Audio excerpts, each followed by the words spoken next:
Hello সবাইকে। তো অনেক দিন ধরে ভাবছিলাম আমি তোমাদের সাথে মিনি ব্লগ শেয়ার করব।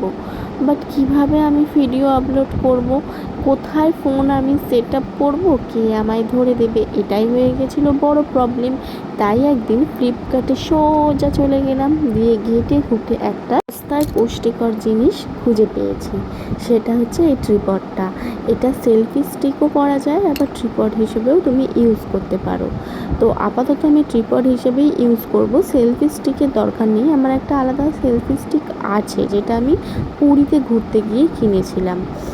তো আমি দেখা যাক, এটা দিয়ে ভিডিও করব ভেবেছি, বাট কবে করব না করব কিচ্ছু জানি না। তবে ইচ্ছা আছে কাল থেকেই আমি যে কোনো কিছু ভিডিও, সেটা যে কোনো ছোটো হোক, 5 সেকেন্ডের হোক, 10 সেকেন্ডের হোক, কিছু হলেও শেয়ার করব, ইচ্ছা আছে। বাট জানি না কতটুকু আমি ভিডিও করে এডিট করে তোমাদের কাছে প্রেজেন্ট করতে পারবো, সেটাও একটা বড় বিষয়। দেখা যাক কি হয়। তাহলে আর কি, কাল থেকেই ঝটপট লেগে পড়বো কাজে, আর তোমাদের সাথে নিত্য নতুন অনেক অনেক অনেক ভিডিও শেয়ার করব। এখন টাটা, পাশে থেকো।